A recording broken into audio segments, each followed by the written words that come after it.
आता बातम्या पाहूया विस्ताराने। सुरुवातीलाच एक मोठी बातमी समोर येते। उपमुख्यमंत्री एकनाथ शिंदे आणि बावनकुळे यांच्यामध्ये संवाद झालेला आहे। चंद्रशेखर बावनकुळे आणि एकनाथ शिंदे या दोन नेत्यांमध्ये संवाद झाला।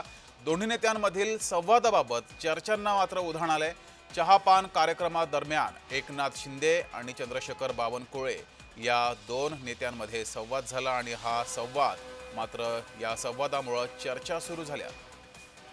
अधिक माहिती घेऊया। आपले प्रतिनिधी अक्षय मावळे आपल्या सोबत जोडलेले आहेत। अक्षय, उपमुख्यमंत्री एकनाथ शिंदे आणि मंत्री चंद्रशेखर बावनकुळे या दोन नेत्यांमध्ये संवाद झालेला आहे, मात्र या संवादाची चर्चा जोरदार सुरू आहे।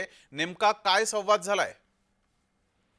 जगदीश, आपण जर बघितलं तर आज राज्य मंत्रिमंडळाच्या बैठकी अगोदर चहापानाच्या कार्यक्रमाचं आयोजन सह्याद्री अतिथीगृहावर केलेलं होतं। मात्र या चहापानाच्या कार्यक्रमादरम्यान उपमुख्यमंत्री एकनाथ शिंदे आणि महसूल मंत्री चंद्रशेखर बावनकुळे यांच्यामध्ये संवाद झाल्याचं पाहायला मिळालं। मात्र आपण जर दृश्यांमध्ये बघितलं तर एकनाथ शिंदे ज्यावेळी बावनकुळे यांच्यासोबत संवाद साधत होते त्यावेळी त्यांचे जे हावभाव होते ते आक्रमक हावभाव त्यांच्या चेहऱ्यावरून दिसून आलेले होते। गंभीर असा संवाद जो आहे तो चंद्रशेखर बावनकुळे आणि एकनाथ शिंदे यांच्यामध्ये झाल्याचं बोललं जात आहे। मात्र आपण जर बघितलं तर राज्यांमध्ये हिंदी भाषा आणि मराठी भाषा याचा देखील वाद जो आहे तो पुढे आलेला आहे। या संपूर्ण हिंदी सक्ती विरोधात देखील 5 तारखेला ठाकरे बंधूंचा एकत्रित मोर्चा काढला जाणार आहे आणि निश्चितच या मोर्चाच्या पार्श्वभूमीवर शिक्षण मंत्री दादा भुसे हे देखील घोषित सापडू शकतात आणि या संपूर्ण प्रकरणावर जे आहे ते दादा भुसेंकडून सरकार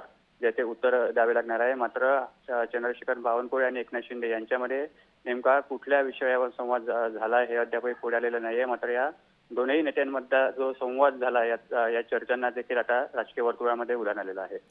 अक्षय, मात्र या दृश्यामध्ये आपण पाहतोय एकनाथ शिंदे यांची अत्यंत आक्रमक अशी देहबोली दिसतेय।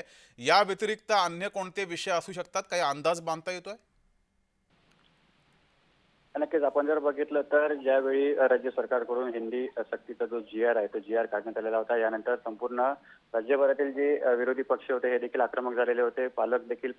शिक्षक पालक संघटना देखील आक्रमक झालेल्या होत्या आणि या संपूर्ण पार्श्वभूमीवर जर आपण बघितलं तर ठाकरे बंधू एकत्रित येणार या देखील चर्चा सुरू होत्या। मात्र 5 तारखेला ज्या प्रकारे हिंदी सक्ती विरोधात जो मोर्चा काढला जाणार आहे, कारण मनसेकडून देखील जे नागरिक आहे यांना देखील या मोर्चामध्ये सहभागी होण्याचं आवाहन करण्यात आलेलं आहे। स्वतः राज ठाकरे यांनी ज्यावेळी पत्रकार परिषद घेतली होती तेव्हा राज ठाकरे देखील बोलले होते की जे पालक असेल किंवा शिक्षण संस्था असेल यांना देखील मनसेकडून पत्र जाणार आहे आणि त्यांना पत्राद्वारे या संपूर्ण मोर्चामध्ये सहभागी होण्याचं आवाहन देखील केलं जाणार आहे। मात्र या संपूर्ण आता हिंदी सक्ती विरोधात जी आहे ती शिक्षण मंत्री दादा भुसे हे घोषित सापडल्या जाण्याची शक्यता आहे आणि या संपूर्ण प्रकरणावर राज्य सरकारला उत्तरं देखील दिले जाऊ शकतात। मात्र या संपूर्ण चर्चेवरून जर आपण एक अंदाज बांधू शकतो की एकनाथ शिंदे आणि चंद्रशेखर बावनकुळे यांच्यामध्ये हा संवाद झाला असा। मात्र ठीक आहे अक्षय, धन्यवाद दिलेल्या या माहितीबद्दल।